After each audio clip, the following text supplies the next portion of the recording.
बिहार विधानसभा चुनाव में 5 सीटें जीतने वाली एआईएमआईएम और उसके प्रमुख असदुद्दीन ओवैसी क्या एनडीए सरकार को समर्थन देने वाले हैं? बिहार में नीतीश कुमार का समर्थन करने वाले हैं, बीजेपी का समर्थन करने वाले हैं, जेडीयू, एलजेपी, हम और आरएलएम का समर्थन करने वाले हैं। जी हाँ, ये मैं नहीं कह रहा हूँ, ऐसा ओवैसी ने खुद ही कहा है। ओवैसी अभी पिछले दिनों बिहार चुनाव में मिली जीत के बाद जनता का आभार जताने के लिए, जनता को धन्यवाद करने के लिए सीमांचल के दौरे पर थी। वही सीमांचल जहां पर इस बार भी एआईएमआईएम ने 5 सीटें जीती हैं, 2020 में भी 5 सीटें जीती थी।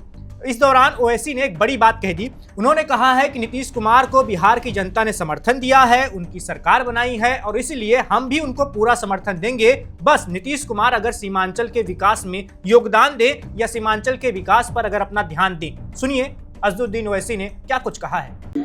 जो मुश्किलात है और उसको दूर करने के लिए इंशाअल्लाह ताला हम पूरी कोशिश करेंगे।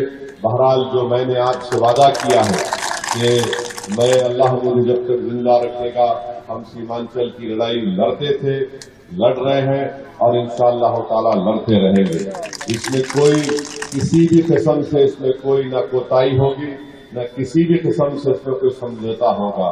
पटना में नीतीश कुमार की सरकार है, बिहार की जनता ने उनको इख्तियार दिया है, हमारी तरफ से हम उनको पूरा ताउन पेश करेंगे, बशर्ते कि वो सीमांचल की जनता से इंसाफ करें, यहाँ पर फिरका परस्ती को बढ़ने ना दें और इंसाफ अगर जब बात मजलिस करती है तो सिर्फ मुसलमानों से नहीं बल्कि सीमांचल की सरजमीन पर हमारे हिंदू भाई भी रहते हैं, दलित भाई भी रहते हैं, आदिवासी भी रहते हैं। इन तमाम से इंसाफ की लड़ाई मजलिस लड़ रही है।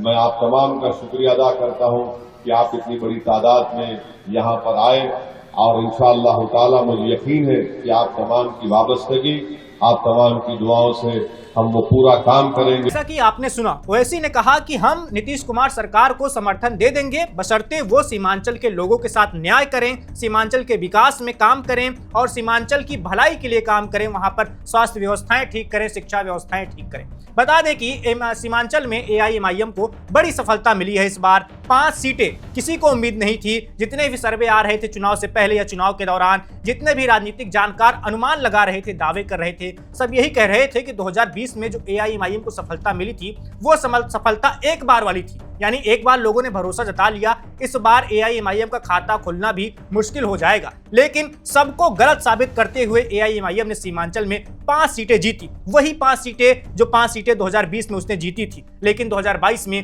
आरजेडी ने उसके 4 विधायक तोड़ लिए थे। तो अब एआईएमआईएम पूरी तरह से उत्साहित है, असदुद्दीन ओवैसी आत्मविश्वास से भरे हैं और इसी बीच उन्होंने सीमांचल के विकास को जो वादा चुनाव के दौरान किया था, उस वादा को पूरा करने के लिए नीतीश कुमार का समर्थन मांगा है, नीतीश कुमार सरकार का सहयोग मांगा है और उसी सहयोग के लिए उन्होंने ये बातें कही है कि अगर सीमांचल के साथ न्याय होता है, सीमांचल विकास बोर्ड का गठन होता है, जैसा वो चुनाव के दौरान कह रहे थे, तो फिर वो बिना किसी शर्त के समर्थन देने को तैयार हैं नीतीश कुमार को। बस उनको सिर्फ एक चीज से मतलब है और वो चीज है सीमांचल का विकास होना चाहिए, सीमांचल के युवाओं को रोजगार मिलना चाहिए, सीमांचल में शिक्षा और स्वास्थ्य की व्यवस्था ठीक होनी चाहिए। Subscribe to One India and never miss an update. Download the One India app now.